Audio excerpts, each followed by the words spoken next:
वंदे मातरम। मैं विजय ठाकरे आपका स्वागत करता हूं स्टेप अप एकेडमी। आज हम लोग बात करने वाले हैं क्लास 12th में बिजनेस स्टडीज के चैप्टर नंबर 12 जिसका नाम है कंज्यूमर प्रोटेक्शन एक्ट। अब ये कंज्यूमर प्रोटेक्शन का मतलब क्या होता है? जनरली हम लोग क्या करते हैं, एक कंज्यूमर को समझते हैं पहले, फिर उसके प्रोटेक्शन की हम लोग बात करेंगे। कंज्यूमर वो एक हर पर्सन हो सकता है जो किसी भी चीज को क्या कर सकता हो, यूज कर सकता है। अब वो जो यूज कर रहा है वो गुड्स भी हो सकते हैं और वो सर्विसेज भी हो सकती है। अब ये गुड्स और सर्विसेज को यूज करने वाला बंदा जो है वो क्या कहलाएगा भैया? कंज्यूमर कहलाएगा। बट ध्यान से सुनिएगा, जरूरी है क्या कि हर बंदा हर वो चीज खरीदे और उसमें वो सेटिस्फाइड हो जाए? ऐसा जरूरी नहीं है। मतलब वो चीज खरीदने गया 100 रुपए की और मान लेते हैं उसको चीज दी गई 50 रुपए की, तो उसका सेटिस्फैक्शन क्या हुआ? 50% हुआ, मगर पेमेंट क्या हुई उसकी? 100% हुई।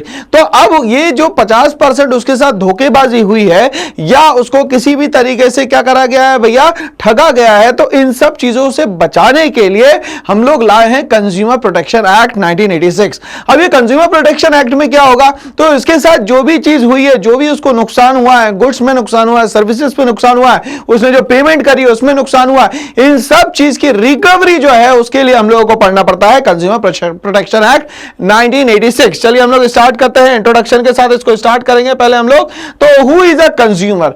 On the basis of goods, A person who buys any goods for a consideration, मतलब कि वो पैसा दे और वो सामान जो खरीदने वाला है which has been paid or promised, जिसके लिए उसने पैसा दिया है वो उसको सामान अगर मिल जाए, और partly paid and partly promised और under any scheme of deferred payment, मतलब वो जो भी चीज खरीदना चाहता है उसके लिए या तो उसने 100% पेमेंट करी हो या उसका एक पार्ट पेमेंट करा हो और क्या करे, वो उस सामान को खरीदे, तो ये क्या कहलाएगा यहां पे भाई? ये कहलाएगा consumer on the basis of goods. आगे बढ़ते हैं हम लोग। It includes any user of such goods when such use is made with the approval of the buyer. But मान लेते हैं जो भी बंदा खरीदने वाला है वो क्या हो गया यहां पे? बायर। और बेचने वाला कौन हो गया यहां पे? सेलर। तो बायर और सेलर के बीच में जो कनेक्शन होता है वही कहीं ना कहीं क्या कहलाएगा भैया? यहां पे exchange of goods and services कहलाएगा। Okay, but does not include a person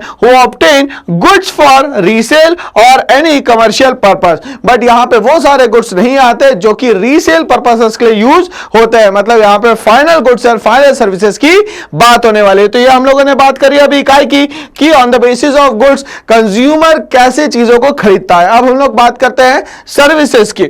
who is a consumer on the basis of services? Any person who hires or avails of any service for a consideration which has been paid or promised. वो जो भी जिस भी चीज के लिए पैसा दे रहा है उसको अगर वो चीज वहां पे मिलती है, okay, or partly paid and partly promised or under any system of deferred payment, या हो सकता है वो इन फ्यूचर उसकी पेमेंट करे बट उसने सर्विसेज जो है वो अभी लेके रख ली हो। It includes any beneficiary or services when such services are availed of with the approval of the person concerned but does not include a person who avail of such services for any commercial purposes. But अगर मान लेते हैं वो चीज को खरीदे और फिर उसको आगे फर्दर क्या करे, उसको कमर्शियल पर्पसेस के लिए यूज करे, तो उसको हम लोग यहां पे कंज्यूमर नहीं कहते। क्यों?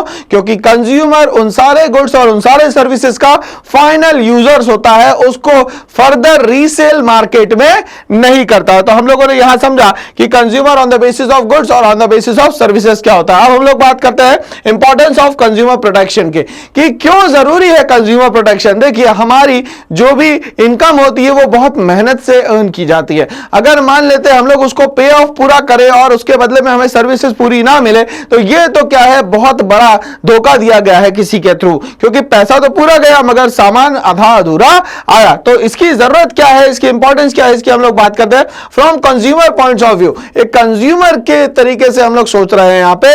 कंज्यूमर इग्नोरेंस कभी कभी क्या होता है, जैसे फॉर एग्जांपल अगर मान लेते हैं कि आप कभी रेलवेज के थ्रू सफर कर रहे हो, तो अगर मान लेते हैं स्टेशन पे कोई सामान मिलता है, फटाफट लेके वो हम लोगों को खरीद के वापस आना होता है ना, ठीक है। अब खरीद के वापस जल्दी से आना है, ओके, तो वो क्या करता है, जल्दीबाजी में कुछ ऐसी चीजें दे देता है जो कि हो सकता है खराब हो या हो सकता है पुरानी हो, और आप लोग लेके आ जाते हैं। तो उस समय क्या करा कंज्यूमर ने, क्योंकि उसके पास स्कैर्सिटी ऑफ टाइम था, तो उसने उसको चेक नहीं किया और वो सामान को खरीद के ले आया।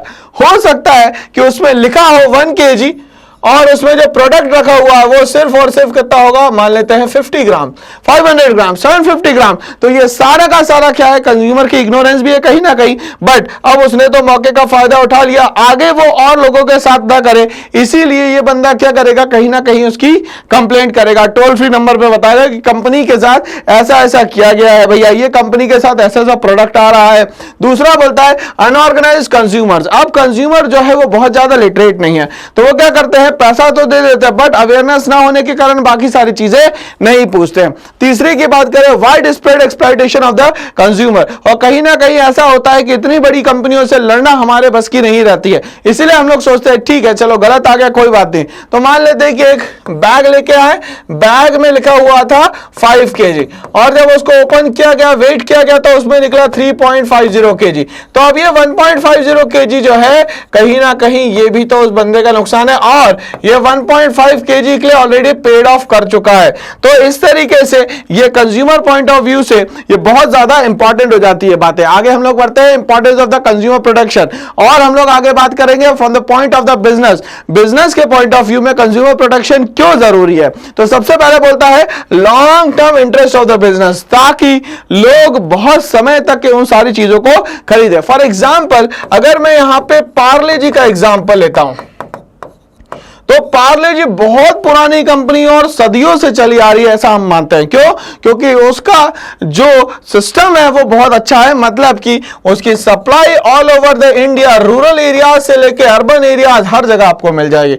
मतलब ये मैक्सिमम अमाउंट ऑफ कंज्यूमर को क्या करता है, कस्टमर को क्या करता है भैया, रीच करता है। तो यहां यही बोल रहा है कि लॉन्ग टर्म इंटरेस्ट अगर बिजनेस लेके चल रहा हो तो यहां पे ऐसा प्रोडक्ट जो है वो बहुत लंबे समय तक के यहां पे चल पाएगा। बिजनेस यूजेस सोसाइटी रिसोर्सेस, और क्या करता है बिजनेस, कहीं ना कहीं जो सोसाइटी में रिसोर्सेस है उसी का यूज करके तो बिजनेस किया जाता है, और यूज करने के बाद वही फाइनल प्रोडक्ट किसको बेचा जाता है भाई, तो कस्टमर को बेचा जाता है। और कस्टमर की ही चीजें यूज करके कस्टमर को ही वापस पूरा समय पे ना लौटाना, ये तो कहीं ना कहीं क्या है भाई, उस कस्टमर के साथ धोखेबाजी है कहीं ना कहीं। चलिए आगे बात करेंगे हम लोग सोशल रिस्पॉन्सिबिलिटी। तो बिजनेस में कहीं ना कहीं समाज के लिए भी हमारी क्या होती है, सोशल रिस्पॉन्सिबिलिटी होती है। ठीक है, जैसे मान लेते हैं कि अगर आजकल आप देखें तो रैपर्स पे रेड कलर या तो उसमें क्या होता है आजकल ग्रीन कलर लगा दिया जाता है, ठीक है ना। अब ये ग्रीन कलर का मतलब क्या हो गया भैया, कि ये वेजिटेरियन चीजों से बना हुआ है, और यहां पे रेड कलर का मतलब क्या है भैया, ये नॉन वेजिटेरियन चीजें हैं इसमें जो इंग्रेडिएंट्स है। ओके, तो इससे क्या समझ में आ गया, जो नॉन वेज खाता है वो ये रेड वाला इस्तेमाल कर सकता है, और जो वेज खाता है वो ग्रीन वाला इस्तेमाल कर सकता है। तो ये भी कहीं ना कहीं फैसिलिटीज अवेल हो चुकी है बिजनेस में। आगे बात करते हैं मोरल जस्टिफिकेशन। अब मॉरल जस्टिफिकेशन का मतलब होता है कि हम लोग, कुछ लोग क्या करते हैं, रीति रिवाज को, कस्टम्स को, ट्रेडिशन को बहुत ज्यादा फॉलो करते हैं। वो लोग बोलते हैं कि भैया ये चीजें नहीं खाना, ये चीजें नहीं खाना, तो उनके लिए मार्केट में क्या अवेलेबिलिटी रहेगी, ये सब कुछ किस में आता है, यहाँ पे मॉरल जस्टिफिकेशन में आता है। आगे हम लोग बात करेंगे गवर्नमेंट इंटरवेंशन। अगर कहीं लगता है कि किसी भी तरीके से कोई भी प्रोडक्ट सही से मार्केट में नहीं आ रहा है, या वो अपनी मनमानी कर रहा है, या वो कहीं ना कहीं जो कस्टमर है उसको क्या कर रहा है, गुमराह करने की कोशिश कर रहा है, तो सरकार यहां पे क्या करती है, अपना इंटरफियरेंस करती है और उस प्रोडक्ट को या तो बैन कर देती है, या तो उसका लाइसेंस जो है वो क्या कर देती है, खत्म कर देती है। इसके लिए एक लाइसेंस FSSAI जो है वो लाइसेंस देने का काम करता है भाई, कि आपकी कंपनी सही प्रोडक्ट बना रही है नहीं बना रही है, ये सब देखने का काम कौन करता है भाई, FSSAI करता है। ठीक है, आगे हम लोग बात करेंगे कंज्यूमर प्रोटेक्शन एक्ट 1986 की। इसमें सबसे पहले हम लोग बात करने वाले यहां पे राइट टू सेफ्टी के। अब ये यहां पे राइट टू सेफ्टी का मतलब क्या है भाई, तो राइट टू सेफ्टी का मतलब यह है कि आप जो भी गुड्स खरीदेंगे उसमें आपको हमेशा जो भी हैजार्डस गुड्स है, जो हैजार्डस गुड मतलब कि लाइफ थ्रेटनिंग है, अगर इसका गलत तरीके से इस्तेमाल हो गया तो इंसान की जान भी जा सकती है, तो वो सारे गुड्स की जगह पे क्या करना पड़ेगा, आपको राइट टू सेफ्टी का यहां पे ध्यान रखना पड़ेगा। इसीलिए हर चीज चेक करके दी जाती है। अगर इलेक्ट्रिकल अप्लायंसेस मान लेते हैं कि गीजर है, गीजर मान लेते हैं भैया बहुत तेजी से गर्म करने लगा, टेम्परेचर कुछ और लिखा हुआ है, 10 डिग्री का टेम्परेचर लिखा, और मान लेते हैं वो 40 डिग्री के टेम्परेचर से एकदम से पानी को गर्म करेगा तो इंसान पता चल रहा है गर्म पानी में हाथ डालेगा और हाथ जल जाएगा। मिक्सर मान लेते हैं कि उसने जो फ्लास्क दिया हुआ उस पर काम करने के लिए, फ्लास्क मजबूत नहीं है तो यह हो सकता है कि ये मशीन प्रॉपर्ली काम ना करे और ये ब्रेक हो जाए। ठीक है, वायर्स अगर सही से नहीं हो तो वायर से क्या लग सकता है, शॉक लग सकता है। तो ये सारा का सारा क्या होता है भैया, लाइफ थ्रेटनिंग होता है। तो राइट टू सेफ्टी में क्या करना है भैया, जितने भी हजार्डस गुड्स है उसको यहाँ पे प्रॉपर्ली यूज करने के लिए गाइडलाइंस बनाई गई है, टर्म्स एंड कंडीशन बनाई है और उसको यूज करने के पूरी क्या दी जाती है, आपको इंफॉर्मेशन और इंस्ट्रक्शंस दी जाती है। अब यहाँ पे हम लोग बात करेंगे राइट टू बी इन्फॉर्म्ड की। राइट टू बी इन्फॉर्म्ड का मतलब होता है कि कंज्यूमर को हर चीज के बारे में वहां पे बताया जाए। अब वहां पे प्राइस होगा उसका, उसकी क्वांटिटी होगी, उन सारी चीजों की क्या होगी, इंग्रेडिएंट्स दी होगी।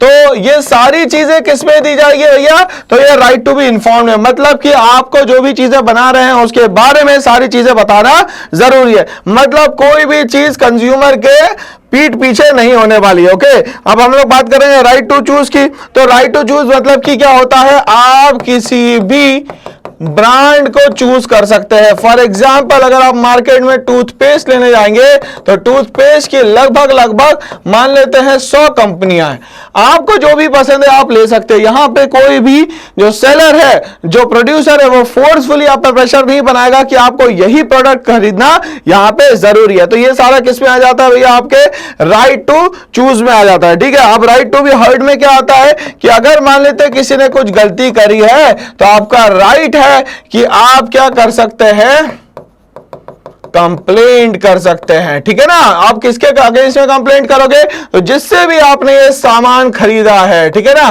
तो बायर किसके अगेंस्ट में कंप्लेंट कर सकता है भैया, सेलर के अगेंस्ट में कंप्लेंट कर सकता है। यहां तक कि मेरे ख्याल से बात समझ में आ गई होगी। Okay, right to seek redressal है ना। अब रिड्रेसल का मतलब क्या होता है भाई, अगर मान लेते हैं किसी तरीके से आपके साथ कोई अनहोनी हो गई है, मान लेते हैं किसी तरीके से किसी को ठग लिया गया है, तो अब क्या होगा भैया, तो आपको इसकी जगह कंपनसेशन अमाउंट मिलेगा। क्या मिलेगा भैया, कंपनसेशन अमाउंट यहां पे मिलेगा। ओके, चलिए आगे बात करेंगे right to consumer education. Consumer education का मतलब क्या होता है, तो कंज्यूमर एजुकेशन का मतलब होता है कि जो भी बंदा है उसको राइट अमाउंट ऑफ नॉलेज दी जाए उस प्रोडक्ट की। तो आप जाएंगे तो जब पुराने जो दुकानदार हुआ करते थे उनके पास जाएंगे तो वो सारी इंफॉर्मेशन देंगे कि भैया रॉ मटेरियल यहां से आता है, इतने का पड़ता है, ये इतने साल चलेगा, उसको यूज कैसे कर रहे हैं, क्योंकि वो बहुत सालों से यही काम कर रहे हैं। हो सकता है ये हेरिडिटरी वर्क हो उन लोगों का, बहुत सालों से ये काम यही लोग यहां पे कर रहे हो। तो ये सारे के सारे राइट्स की हम लोगों ने बात करी जो कि प्रोडक्शन एक्ट 1986 में आता है। ठीक है, अब हमारे जो कंज्यूमर है उनकी क्या रिस्पॉन्सिबिलिटी है ये सारे काम को लेके। Okay, be aware about the various goods and services available in the market. आप जो भी चीजें खरीदने जा रहे हैं उन सारी चीजों की इंफॉर्मेशन लगभग आपके पास होनी चाहिए। कपड़ा खरीदने जा रहे हैं तो कपड़े की भी जो बेसिक क्वालिटी होती है वो पता होना चाहिए। इलेक्ट्रॉनिक गुड्स लेने जा रहे हैं तो पता होना चाहिए। एग्रीकल्चर गुड्स लेने जा रहे हैं तो उसके बारे में पता होना चाहिए। जैसे फॉर एग्जांपल अगर हम लोग बात करें तो ISI मार्क हो गया, ये गवर्नमेंट ऑफ इंडिया का एग मार्क हो गया, FPO हो गया, ये अलग अलग सारे मार्क्स है। ठीक है ना, और अभी तो क्या हो गया है भैया, GI मार्क भी आ गया है। ठीक है ना, तो ये सारे मार्क जो होते हैं ये ऑथेंटिफाइड करते हैं, ऑथेंटिसिटी देते हैं कि ये जो प्रोडक्ट है वो बिल्कुल ही यहां पे सही तरीके से बनाया गया। Buy only standardised goods. ठीक है, अब आप लोकल गुड्स खरीद लेंगे और सोचेंगे कि भैया हमारे पास क्वालिटी भी वैसी आनी चाहिए, सर्विसेज भी वैसी आनी चाहिए, तो पॉसिबल नहीं है। क्यों, क्योंकि लोकल गुड्स का मतलब ये होता है कि उसमें जो रॉ मटेरियल यूज किया गया है वो अप टू द मार्क नहीं है। इसीलिए स्टैंडर्डाइज्ड गुड्स के लिए लोगों को फोकस करवाया जाता है कि आप कहीं से भी मगर रजिस्टर्ड शॉप पे जाके लेंगे तो उसकी जो लाइफ टाइम होगी वो बहुत ज्यादा होगी। आगे बात करते हैं, learn about the risk associated with products and services. ठीक है, अब ये बोल रहा है कि जो भी आप प्रोडक्ट खरीद रहे हैं उसके बारे में रिस्क पता होना चाहिए क्या हो। जैसे मान लेते हैं कि वाटर हीटर है, इस बाल्टी में वाटर हीटर लगा दिया भाई। अब वाटर हीटर मान लेते हैं यहाँ पे इसका जो होल्डर है वो भी मान लेते हैं आयरन या स्टील का हो। ठीक है, और मान लेते हैं ये करंट फ्लो कर रहा हो और गलती से किसी ने इसमें हाथ लगा दिया तो उसकी डेथ भी हो सकती है। तो वहां पे लिखा हुआ है, छोटे बच्चों को पता नहीं रहता, वो बड़े ही नादान से होते हैं, तो वो हाथ लगा देंगे यहाँ पे तो क्या हो सकता है, उनको शॉक भी लग सकता है। तो क्या होना चाहिए, उस सारे प्रोडक्ट के बारे में, उससे जो रिलेटेड रिस्क है ये सारे के सारे हमें पता होना चाहिए। रीड द लेबल्स केयरफुली, उसके पीछे जो इंस्ट्रक्शंस दिए गए हैं उस प्रोडक्ट के बारे में वो सारे आपको अप टू द मार्क याद होने चाहिए, पता होने चाहिए। पहले उसको यूज कर ले यूजर मैनुअल को, फिर आप उस प्रोडक्ट का इस्तेमाल करें। Assert yourself to ensure that you are get a fair deal।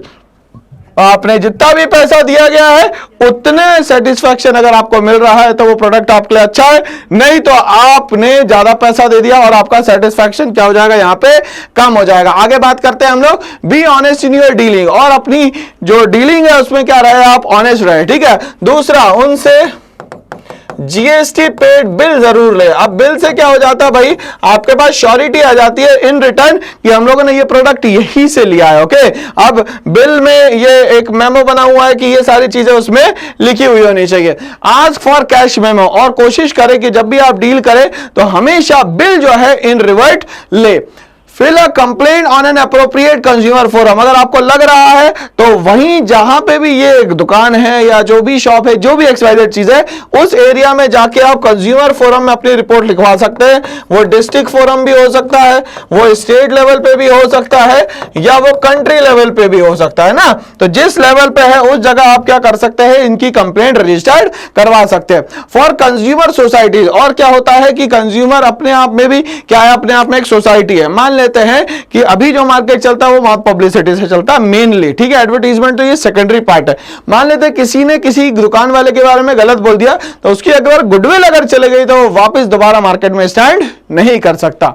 Respect the environment, avoid waste, littering etcetera, बोल रहा है कि जो भी प्रोडक्ट खरीदे उससे कोशिश करें कि आपकी जो नेचर है, आपका जो एनवायरमेंट है वो कहीं भी डैमेज ना हो। मतलब ना तो प्लांट किंगडम ना तो एनिमल किंगडम उससे क्या हो, डैमेज हो, ना तो ह्यूमंस के लिए वो क्या हो, कभी भी हैजार्डस हो। जैसे क्रैकर्स हमें अच्छा तो लगता है मगर उससे large amount of gaseous, poisonous gaseous जो है वो क्या होती है, एमिट होती है, जिसके कारण एनवायरमेंट पूरा क्या हो जाता है, खराब हो जाता है, ठीक है। इन सब चीजों से हमें बचना है। Ways and means to consumer protection, किस तरीके से हम लोग कंज्यूमर प्रोटेक्शन कर सकते हैं, क्या क्या तरीके हैं, प्रिवेंशन मेथड्स क्या क्या है। Self regulation by the business, ठीक है। कोशिश करें कि आप अपना बिजनेस खुद रेगुलेट करें ताकि बाहर वाले बहुत ज्यादा इंटरफियर इसमें ना करें। बिजनेस एसोसिएशन बनाए, एसोसिएशन का मतलब ग्रुप बनाए, और एक रूल मेकिंग बॉडी बनाए जो कि रूल बनाए। तो अप टू द मार्क जब आप बिजनेस करेंगे तो यहां पे कभी भी कंज्यूमर परेशान नहीं होगा। कंज्यूमर अवेयरनेस की बात करें तो कंज्यूमर अवेयरनेस के लिए आप हो सकता है मार्केटिंग करें, हो सकता है टेलीविजन पे या तो न्यूज़पेपर पे क्या करें भैया, हम लोग बाकी लोगों से प्रोडक्ट के मामले में कैसे अलग है ये आप वहां पे बता सकते हैं। कंज्यूमर ऑर्गेनाइजेशन बनाया जाए, ऑर्गेनाइजेशन का मतलब क्या होता है, वो ग्रुप जहां पे सारी चीजें सिस्टमैटिक वे में चलेगी उसको बोलेंगे हम लोग कंज्यूमर ऑर्गेनाइजेशन। गवर्नमेंट की बात करें, जब जरूरत लगती है तब गवर्नमेंट का यहां पे क्या हो सकता है, इंटरफियरेंस भी हो सकता है। आगे हम लोग बात करेंगे who can file A complaint, तो ये कंप्लेंट फाइल करने वाला हो कौन जाएगा, बंदा तो ये बंदा है भैया, नाम है उसका कंज्यूमर। क्या नाम है उसका, कंज्यूमर। एनी कंज्यूमर, जो भी हम लोग चीजों और सर्विसेज को खरीदने और बेचने वाले तो नहीं आएंगे क्योंकि उसने तो बेच दिया, और किसके साथ प्रॉब्लम आ गई, कंज्यूमर के साथ। तो यहां पे केस करने वाला हमेशा कोई ना कोई क्या होगा, एक कंज्यूमर होगा। दूसरा, एनी रजिस्टर्ड कंज्यूमर एसोसिएशन और ग्रुप भी हो सकता है ये, द सेंट्रल और the state government, central government भी हो सकती है और स्टेट गवर्नमेंट भी हो सकती है। One or more consumers on behalf of numerous consumer, ये भी हो सकता है कि एक बंदा काम करे या तो उसकी जगह बहुत सारे लोग मिलकर एक साथ कंप्लेंट डाले, तो हो सकता है वो कंपनी ही यहां से बंद हो जाए। लीगल हायर ऑफ और representative of A disease consumer, ऐसा भी हो सकता है जिस कंज्यूमर के साथ धोखा हुआ है उसकी तरफ से कोई आके क्या करे, आपके अगेंस्ट में यहां पे कंप्लेंट कर दे। तो ये सारी चीजें हैं जो कि क्या कर सकते हैं भैया, यहां पे केस कर सकते हैं, ओके। अब हम लोग रिड्रेसल मैकेनिज्म की बात करें कि हम लोग को अगर मान लेते कोई केस डाला उसके बदले में कैसे हमें पैसा मिलेगा, वो सारी चीजें हम लोग बात करते हैं। तो बेसिस क्या है भाई, तो नंबर ऑफ मेंबर्स की बात करते हैं। डिस्ट्रिक्ट फोरम में कितने, स्टेट कमीशन में कितने और नेशनल कमीशन में कितने, ओके। चलिए, 1 प्रेसिडेंट एंड 3 मेंबर्स 1 वुमेन, इसमें ये होना जरूरी है, एक एक जिसको हम लोग समझते चलेंगे। 1 प्रेसिडेंट 3 मेंबर्स एंड 1 वुमेन, ये दोनों लगभग एक जैसे। 1 प्रेसिडेंट एंड 4 मेंबर्स 1 वुमेन, ठीक है। यहां पे एक प्रेसिडेंट 4 मेंबर्स होंगे, यहां कितने होंगे, 3 मेंबर्स होंगे, ठीक है ना। चलिए, तो 1 प्रेसिडेंट 3 मेंबर्स और 1 वुमेन, ठीक है। यहां पे कितना बोला, 1 प्रेसिडेंट 3 मेंबर्स और 1 वुमेन। यहां क्या बोलता है, 1 प्रेसिडेंट 4 मेंबर्स और 1 वुमेन। ओके, ये कंपोजिशन हो गया। क्लेम ऑफ कंपनसेशन की बात करें तो डिस्ट्रिक्ट फोरम 20 लाख रुपए तक का केस सुनेगा। 20 लाख से 1 करोड़ तक का जो केस है वो सुनने का काम करेंगे भैया स्टेट कमीशन, और 1 करोड़ के ऊपर जो है वो क्या है नेशनल कमीशन बात सुनेगा आपकी। Okay, appeal can be given to state commission, state commission को जाके अपनी अपील लिखवा सकते हो या दिखवा सकते हो कि भैया ऐसा ऐसा मेरे साथ हुआ है। Can be given to national commission, और नेशनल कमीशन को ये दे सकते हैं। Can be given to the supreme court, जैसे जैसे केस बढ़ता चला जाएगा या एरिया बड़ा होगा या पैसे का मामला बड़ा होगा, उस जगह पे उस तरीके का कमीशन या उस तरीके की फोरम यहां पे काम करने वाली है। आगे बढ़ते हैं हम लोग।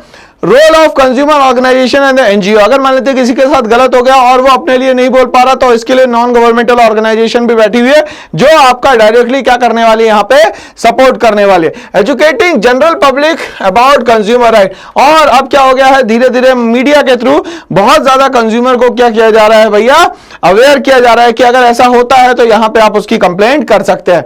Publishing periodicals and other publication, newspapers के थ्रू, पीरियोडिकल्स के थ्रू, मैगजीन के थ्रू भी लोगों को अवेयर किया जा रहा है। Okay, carrying out comparative testing of consumer product, दूसरे जो खराब प्रोडक्ट होता है अच्छे प्रोडक्ट के साथ कंपेयर करके बताया जाता है कि अच्छे प्रोडक्ट में क्या क्या खासियत होती है, क्या क्या एडवांटेजेस होते हैं, और खराब जो प्रोडक्ट है उसमें क्या क्या डिसएडवांटेजेस होते हैं। तो ये सारी की सारी किसकी बात करी हम लोगों ने भैया, जो ऑर्गेनाइजेशन बनाते हैं उसकी हम लोगों ने बात करी। आगे हम लोग इसी को कंटिन्यू करेंगे। Encouraging consumers to strongly protest, providing legal assistance to the consumer, filing complaint to the appropriate consumer forum, taking initiative to file complaint in the interest of the general public। हर तरीके से consumer को protect करने की बात करी गई है।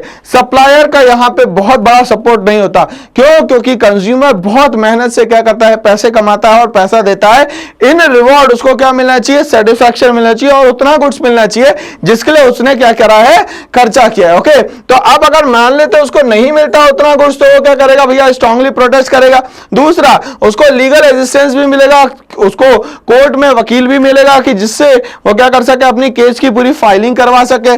ठीक है, आगे ये बोलता है कि भैया filing complaint appropriate consumer forum में, जहां पे जरूरत है वहीं पे, क्योंकि लिमिट दी गई है 20 लाख तक के, 20 लाख से 1 करोड़, 1 करोड़ से ऊपर, तो ये लिमिट दी गई है। तो जितना बड़ा अमाउंट होगा उतना बड़ा केस उस जगह पे ट्रांसफर हो जाएगा। ओके, अब यहां पे जो भी कंप्लेंट की जाती है वो in the interest of general public की जाती है। ओके, किसी को टारगेट करके यहां पे कोई भी कंप्लेंट नहीं की जाती है। ओके, तो इसी के साथ ये हमारा जो एक पूरा अच्छा खासा वीडियो था कंज्यूमर प्रोटेक्शन एक्ट 1986 का, वो खत्म होता है। होप सो सारी चीजें बहुत ही अच्छे से आप लोगों को समझ में आएगी। ऐसे ही और वीडियोस के लिए बने रहिए।